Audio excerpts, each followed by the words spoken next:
یعتذرون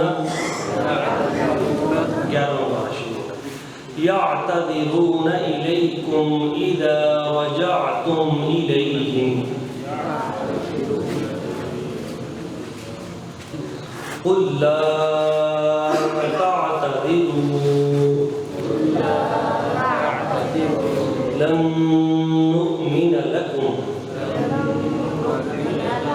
قد نبأنا الله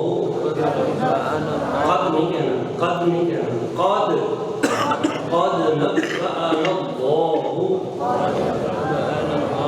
من أخباركم وسيرى الله عملكم ورسوله ثم تردون إلى عالم الغيب والشهادة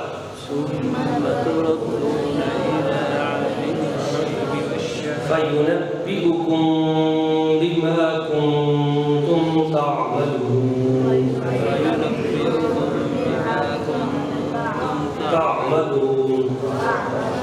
سيحلفون بالله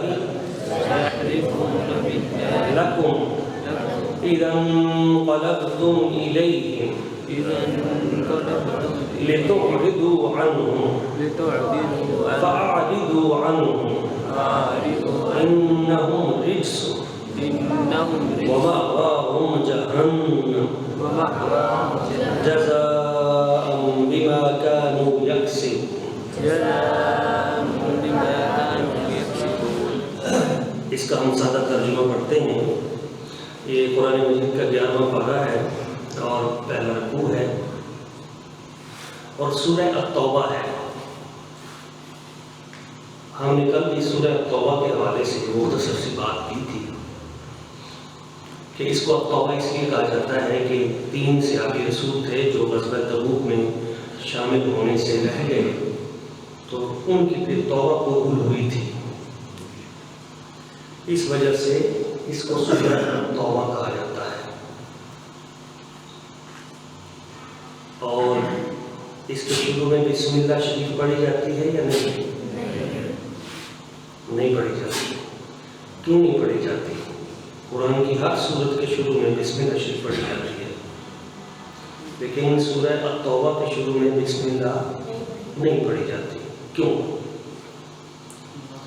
اس لیے کہ یہ سورت جو ہے جب نازل ہوئی تھی تو اس کے نزول میں بسم اللہ شریف ساتھ نہیں اتری تھی.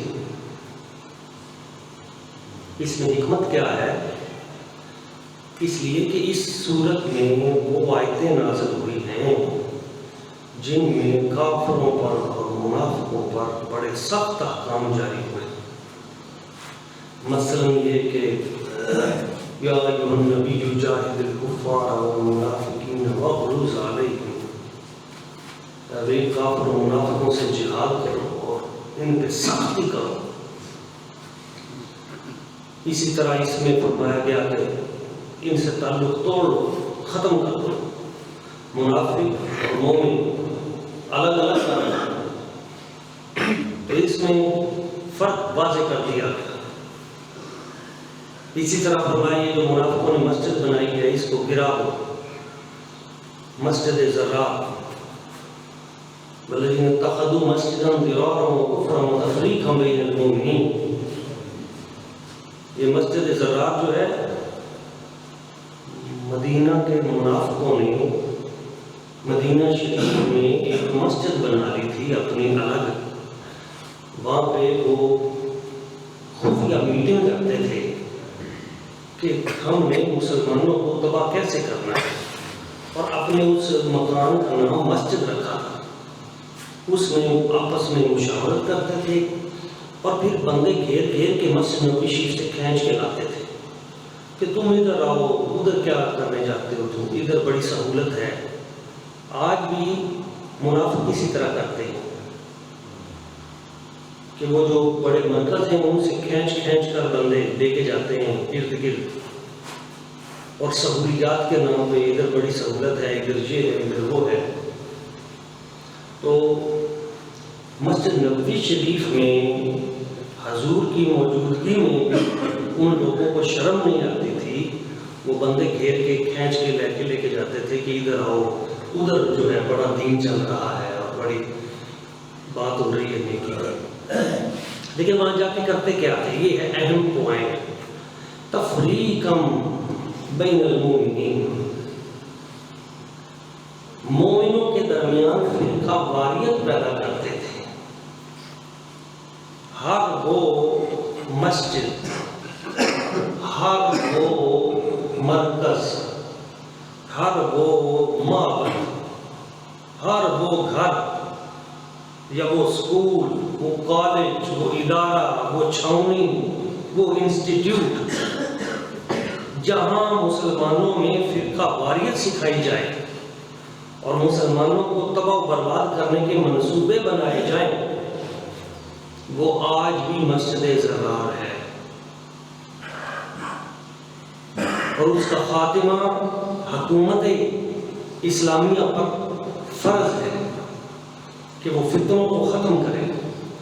اس حوالے سے افغانستان کا کردار بہت عمدہ ہے۔ انہوں نے ابھی تراویح میں پابندی لگا دی کہ پورے افغانستان میں 20 تراویح پڑھی جائیں گی، کہیں فتنہ نہیں پیدا کیا جائے گا۔ حکومت ٹھیک ہو جائے نا، پورا ملک ٹھیک ہو جاتا ہے۔ آج تہجد کے وقت میں نے خبر دیکھی کہ وہ افغانی کرنسی بڑھ گئی، ابھی آج تو جس وقت اوپر لوگ اچھے آ جاتے ہیں پورا معاشرہ ٹھیک ہونا شروع ہو جاتا ہے۔ تو وہ تمام اس طرح کے فرقہ واریت کے جو مرکز ہیں، ان کو ختم کرنا یہ حکومت کا کام ہے۔ مگر بدقسمتی سے جہاں حکومت ہی فرقہ واریت پروموٹ کرے اور حکومت ہی اپنی سرپرستی میں ایسے بندے چینلوں پہ بٹھا کر یا یوٹیوب پہ بٹھا کر ان کو سپورٹ دے کر حکومت مسلمانوں میں فرقہ واریت پیدا کرے، تو پھر بندہ کیا کرے؟ یہ ہے بڑا مسئلہ اس کو۔ تو جو میں اصل بات کرنا چاہ رہا تھا کہ یہ وہ وجوہات تھیں جس میں منافقوں کو رگڑا گیا، ان کو مسجد نبوی شریف سے باہر نکال دیا گیا۔ نبی پاک صلی اللہ علیہ وسلم حضور جمعہ المبارک پڑھا رہے تھے، تو یہ سورہ توبہ نازل ہوئی اور اس میں پھر تو ایک وقت آیا، پہلے سرکار معاف کر دیتے تھے، اس کی دوسری آیت میں بھی معافی کی ہے۔ ابھی آگے جا کے اللہ تعالیٰ نے فرمایا ابھی ان کو نکال دو، یہ پلیت لوگ ہیں۔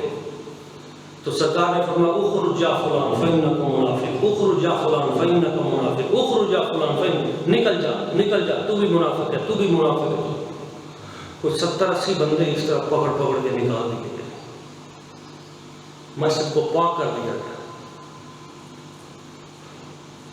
وہ کرتے کیا تھے؟ وہ نبی پاک صلی اللہ علیہ وسلم کے پیچھے نماز پڑھتے تھے، حضور کے پیچھے قرآن پڑھتے تھے، نماز پڑھتے تھے، بعد میں کہتے تھے یہ کام ٹھیک نہیں ہوا، یہ کام ٹھیک نہیں ہوا۔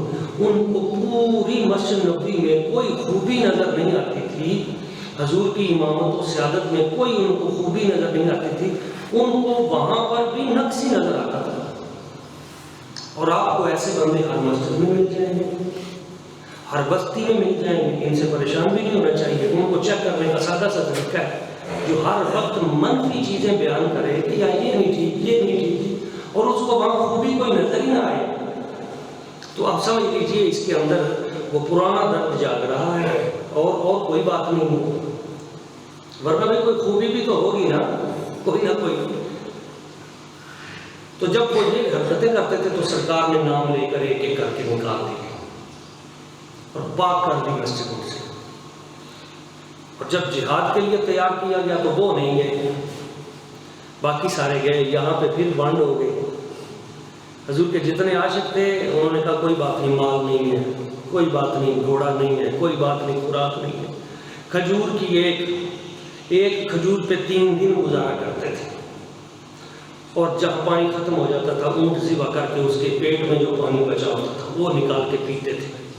مگر حضور کی میت پہ راضی تھے اور عرض کرتے تھے حضور آپ ہیں تو سب کچھ نہیں چاہیے۔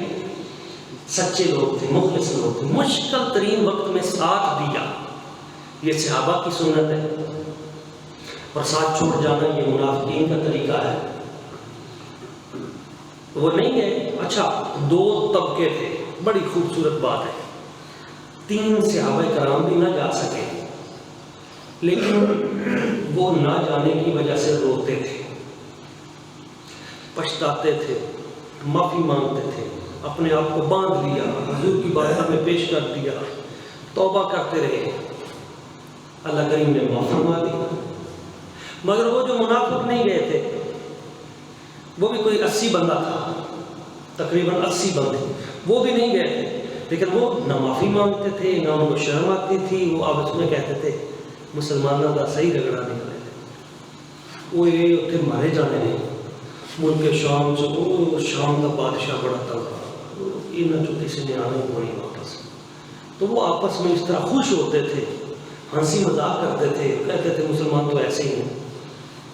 تو جس وقت حضور واپس آ گئے، فاتح بن گئے مدینہ طیبہ میں، اب انہوں نے کہا یار رہنا تو ادھر ہی ہے، تو مسلمان تو ہمیں جینے نہیں دیں گے، تو چلو چل کے ذرا نا تھوڑا سا، وہ آ کے یعتذرون الیکم، اللہ تعالیٰ فرماتا ہے اے حبیب وہ آپ سے آ کر معذرت کریں گے، یعتذرون الیکم، وہ بہانے پیش کریں گے آپ کے سامنے، اذا رجعتم الیہم، جب آپ لوٹ کر ان کے پاس جائیں گے تو وہ آگے سے بڑی معذرت پیش کریں گے، جی بس جی مہربانی معذرت جی ہم نہیں پہنچ سکے گی، قل لا تعتذروا، آپ کہہ دیجیے ان سے لا تعتذروا، معذرت کی ضرورت نہیں ہے، لن نؤمن لکم، ہم تمہارا کبھی اب اعتبار نہیں کریں گے، قد نبأ اللہ من اخبارکم، تحقیق اللہ نے ہمیں تمہاری ساری خبریں بتا دی، یہ مصطفیٰ کی شان ہے۔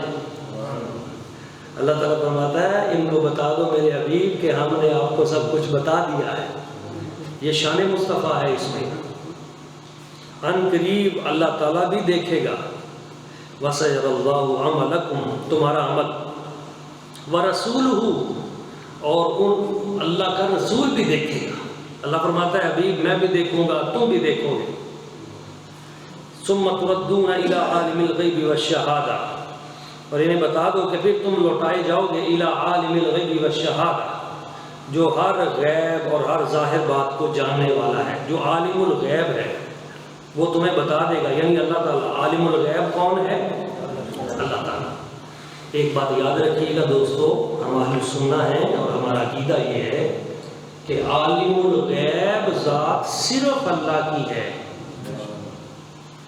عالم الغیب ذات صرف اللہ کی، اللہ کے سوا کسی اور کو عالم الغیب کہنا بغیر تعویل کے یہ جائز نہیں ہے، عالم الغیب صرف اللہ کی ذات ہے۔ ہاں یہ ایک اصطلاح ہے عالم الغیب، قرآن مجید میں فلا عالم الغیب فلا یظہر علی غیبہ احدا، وہ غیب کا جاننے والا کسی پہ اپنا غیب ظاہر نہیں فرماتا، الا من ارتضی من رسول، مگر اپنے رسولوں میں جس پہ چاہے جس کو اس پہ ظاہر فرما دیتا ہے۔ تو عالم الغیب کی اصطلاح اللہ کی ذات کے لیے، ہاں اللہ کی عطا سے اس کے رسول جو ہیں جنہیں وہ پسند فرماتا ہے، محبت فرماتا ہے، ان کو بھی اس غیب میں سے برکتیں عطا کر دیتا ہے، اور اللہ کی عطا سے وہ بھی جانتے ہیں۔ جب ہم یہ عقیدہ کہتے ہیں نا کہ نبی پاک صلی اللہ علیہ وسلم جانتے ہیں، قیامت تک جانتے ہیں، ما کان وما یکون، یا جو احادیث میں آتا ہے حضور نے قیامت تک کی بارے میں خبریں بیان فرما دی، یا سرکار نے فرمایا قیامت کو یہ منظر ہوگا، قبر میں یہ ساری، تو ہمارا یہ عقیدہ ہوتا ہے کہ یہ سب کچھ اللہ کریم نے حضور کو بتایا ہے، اور حضور جانتے ہیں، مگر کس کی عطا سے؟ اللہ کی عطا سے۔ مگر جو کہہ رہے نہیں حضور کو تو دیوار کے پیچھے کا پتہ نہیں ہے، وہ بے ادبی کرتا ہے، وہ گستاخی کرتا ہے۔ تو افراط و تفریط دونوں سے ہم نے بچنا ہے، ہم نے مرنا ہے، اللہ تعالیٰ کی بارگاہ میں حاضری دینی ہے، سچی بات کرنی چاہیے۔ تو نبی پاک کے بارے میں جن کو رب نے اپنا محبوب بنایا ہے، تو اللہ تعالیٰ یہاں فرما دیتا کہ حبیب میں تو جانتا ہوں پر تم نہیں جانتے، یا اللہ تو دیکھتا ہے حبیب تم نہیں دیکھتے، لیکن اللہ فرماتا ہے وَسَيَرَ اللَّهُ عَمَلَكُمْ وَرَسُولُهُ، اللہ بھی دیکھے گا، حبیب تم بھی دیکھو گے۔ تو اللہ اپنی عطا مصطفیٰ پہ فرماتا ہے اور حضور اللہ کی عطا سے آگے دیکھتے ہیں، اور یہاں زمین پہ کھڑے ہو کے حضور عرش برین دیکھ لیتے ہیں، اور عرش پہ کھڑے ہو کے حضور زمین دیکھ لیتے ہیں، اور آج کھڑے ہو کر قیامت کا منظر دیکھ لیتے ہیں۔ حضور کے لیے یہ کوئی مشکل نہیں ہے، یہ ہماری تمہاری آنکھ ہے، ہمارے تمہارے کان ہیں۔ حضور وہاں، اور سرکار فرماتے ہیں میں جنت میں جا رہا تھا تو میں نے اپنے قدموں کے آگے حضرت بلال کے قدموں کے چلنے کی آواز سنی۔ بلال زمین پہ قدم رکھتے ہیں، چاپ حضور نے وہاں سن لی۔ تو حضور کی ذات پہ اپنے آپ کو کبھی قیاس نہ کریں، وہ اللہ کے محبوب ہیں، اللہ کے پیارے ہیں۔ تو اللہ تعالیٰ فرماتا ہے بہانے نہ بناؤ، ہم تم پہ اعتبار نہیں کریں گے، اور فَيُنَبِّئُكُم بِمَا كُنتُمْ تَعْمَلُونَ، جو کچھ تم عمل کرتے ہو یہ سب ہم تمہیں بیان کریں گے۔ اللہ تعالیٰ فرماتا ہے قیامت والے دن ایک ایک چیز تمہارے سامنے ہم بیان کر دیں گے، جو جو تم باتیں کرتے تھے۔ سَيَحْلِفُونَ بِاللَّهِ لَكُمْ إِذَا انقلبتم إِلَيْهِمْ، قسمیں کھائیں گے تم پہ، اللہ کی بڑی بڑی قسمیں آ کے کھائیں گے منافق۔ اذا انقلبتم الیہم، جب آپ لوٹ کے واپس جاؤ گے، انقلب ینقلب، انقلاب لوٹنا، جب تم لوٹ کر واپس جاؤ گے یعنی تبوک سے، تو یہ آ کے تم سے قسمیں کھائیں گے، لتعرضوا عنہم، تاکہ تم انہیں معاف کر دو۔ تو اللہ تعالیٰ فرماتا ہے فاعرضوا عنہم، حبیب ان سے منہ پھیر لو، نہیں پہنچاؤ، ان سے منہ پھیر لو۔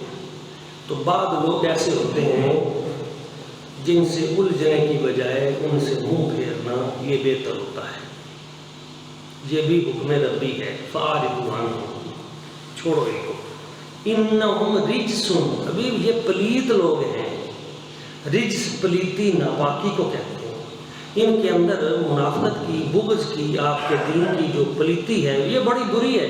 انہم رجس، یہ پلیت لوگ ہیں، ان کو چھوڑو۔ وَمَأْوَاهُمْ جَهَنَّمُ، ان کا ٹھکانہ جہنم ہے۔ مأوا کا معنی ہوتا ہے ٹھکانہ، جہنم۔ جزاء بما كانوا يكسبون، یہ ان کو جزا دی گئی ہے، بما كانوا يكسبون، جو وہ کمایا کرتے تھے۔ يحلفون لكم لترضوا عنهم، یہ قسمیں کھاتے ہیں لترضوا عنهم، تاکہ اے ایمان والوں تمہیں راضی کریں۔ وہ باہر آ کے پھر مسلمانوں سے بھی قسمیں کھاتے تھے، اللہ دی قسمیں میں پیسے نہیں لبے تو میرا اونٹ جڑا بیمار ہو گیا، اللہ دی قسمیں میں۔ تو یہ بار بار جو قسمیں اٹھانا ہے نا، یہ بھی منافقوں کا طریقہ ہے، بار بار قسمیں نہیں اٹھانی چاہیے، سیدھی بات کرنی چاہیے۔ ہمارے تجارتی کاروباری لوگ بھی بسا اوقات اپنے مال کے لیے قسم اٹھا لیتے ہیں، تو مال بیچنے کے لیے بھی قسم نہیں اٹھانی چاہیے۔ فَإِن تَرْضَوْا عَنْهُمْ، اللہ تعالیٰ فرماتا ہے یہ تمہیں راضی کرنے کے لیے مسلمانوں بڑی قسمیں اٹھائیں گے۔ فَإِن تَرْضَوْا عَنْهُمْ، اگر تم راضی ہو بھی گئے، باتوں میں آ کے بندہ راضی ہو جاتا ہے نا۔ فَإِنَّ اللَّهَ لَا يَرْضَىٰ عَنِ الْقَوْمِ الْفَاسِقِينَ، بے شک اللہ فاسق قوم پہ کبھی راضی نہیں ہوتا۔ تم راضی ہو بھی جاؤ تو اللہ راضی نہیں ہوگا۔ تو یہاں پہ آگے اعراب کا تذکرہ کیا گیا ہے۔ بعد دیہاتی لوگ جو ہیں اشد کفر و نفاق، یہ بڑے سخت ہیں، منافق ہیں، پینڈو لوگ جو ہیں، بعد یہ بڑے متشدد لوگ ہیں، سخت لوگ ہیں، اور یہ حقدار ہیں اس بات کے کہ ان کو اللہ اور اس کے رسول کے جو احکام ہیں وہ ان کو نہ بتائے جائیں۔ واللہ علیم حلیم، اللہ سب کچھ جاننے والا، حکمت والا ہے۔ اور کچھ پینڈو لوگ وہ بھی ہیں، وَمِنَ الْأَعْرَابِ مَن يَتَّخِذُ مَا يُنْفِقُ مَغْرَمًا، ان کا طریقہ واردات یہ ہے کہ وہ کہتے ہیں یہ ہم پہ ٹیکس کیوں لگاتے ہو۔ کچھ منافق لوگ تھے، وہ کہتے تھے یہ زکوٰۃ، یہ تم نے ہم پہ ٹیکس لگا دیا ہے، یہ عشر، یہ ایسے ٹیکس لگا دیا ہے، یہ کیا ہے اسلام نے۔ تو وہ یہ چاہتے ہیں کہ یتربص بکم الدوائر، کہ وہ ان کی خواہش یہ ہے کہ تم بری گردش میں پھنس جاؤ۔ علیہم دائرۃ السوء، علیہم دائرۃ السوء، حالانکہ یہ بری گردش ان کے اپنے اوپر ہے۔ واللہ سمیع علیم، اللہ جاننے والا ہے اور علم رکھنے والا ہے۔ اب میں نے یہ جو دو آیتیں پڑھی ہیں تو آپ میں سے کوئی یہ نہ سمجھے کہ پینڈو لوگ خراب ہوتے ہیں، دیہاتی لوگ ٹھیک نہیں ہوتے، سخت ہوتے ہیں۔ اس سے مراد وہ منافق لوگ ہیں۔ ویسے کسی دیہات میں کبھی کوئی نبی نہیں آیا، نبی سارے شہروں میں آئے، شہری آبادیاں جو تھی بستیاں ان میں، جنگل میں کوئی نبی نہیں آیا، کیونکہ نبی کے آنے کا مقصد یہ تھا کہ لوگوں کو ہدایت ہو۔ تو شہروں میں آبادی کثرت سے تھی ان کی ہدایت کے لیے، لیکن اگلی آیت ہے اگر ہم نہ پڑھیں تو کام خراب ہو جائے گا۔ اللہ تعالیٰ فرماتا ہے وَمِنَ الْأَعْرَابِ، کچھ پینڈو لوگ وہ بھی ہیں، کچھ دیہات میں رہنے والے لوگ وہ بھی ہیں، مَن يُؤْمِنُ بِاللَّهِ وَالْيَوْمِ الْآخِرِ، جو اللہ اور اس کے رسول پہ ایمان رکھتے ہیں، مومنین ہیں، وَيَتَّخِذُ مَا يُنْفِقُ قُرُبَاتٍ عِندَ اللَّهِ وَصَلَوَاتِ الرَّسُولِ، اور وہ خرچ کرتے ہیں، یعنی جو پہلے خرچ نہیں کرتے وہ منافق، وہ برے ہیں، اور جو اللہ اور اس کے رسول کے لیے خرچ کرتے ہیں، قربات عند اللہ، اللہ کی قربت کے لیے، قرب الہی کے لیے، وصلوات الرسول، اور رسول کریم کی رضا کے لیے، رسول کریم کی دعائیں لینے کے لیے جو خرچ کرتے ہیں، مال زکوٰۃ دیتے ہیں، مشر دیتے ہیں، فطرانہ دیتے ہیں، ویسے اللہ کی راہ میں خرچ کرتے رہتے ہیں، تو اللہ تعالیٰ فرماتا ہے الا انہا قربۃ لہم، ہاں وہ ان کے لیے باعث قرب ہے، وہ جو کام کر رہے ہیں وہ دیہاتی لوگ، سیدخلہم اللہ فی رحمتہ، ان قریب اللہ تعالیٰ انہیں اپنی رحمت سے جنت میں داخل فرمائے گا، اپنی رحمت میں داخل فرمائے گا۔ ان اللہ غفور رحیم، بے شک اللہ تعالیٰ بہت مغفرت کرنے والا ہے، رحیم ہے۔ دوستو یہ سورہ توبہ ہے، اس میں اور بھی کئی واقعات بیان کیے گئے ہیں، اس میں ایک وظیفہ بھی ہے، اس وظیفے کو بھی یاد کر لیں۔ سورہ توبہ کی آخری جو آیت ہے، اختتام پہ جو آیتیں ہیں، لَقَدْ جَاءَكُمْ رَسُولٌ مِّنْ أَنفُسِكُمْ عَزِيزٌ عَلَيْهِ مَا عَنِتُّمْ حَرِيصٌ عَلَيْكُمْ بِالْمُؤْمِنِينَ رَءُوفٌ رَحِيمٌ، تحقیق تمہارے پاس رسول آئے، من انفسکم، جو تم میں سے ہی ہیں، عزیز علیہ ما عنتم حریص علیکم، تمہارا مشقت میں پڑنا، تکلیف میں انہیں بہت تکلیف دیتا ہے، وہ تمہاری تکلیف نہیں دیکھ سکتے، اتنے پیارے رسول ہیں، تو حریص علیکم، ان کی بڑی کوشش ہے کہ تم جنت میں جاؤ، وہ ہر وقت اسی کوشش میں لگے رہتے ہیں۔ بالمؤمنین رؤوف رحیم، وہ مومنوں کے رؤوف بھی ہیں، رحیم بھی ہیں۔ اچھا یہ جو آیتیں ہیں نا، دو آیتیں آخری، ان کو روزانہ پڑھ لیا کریں۔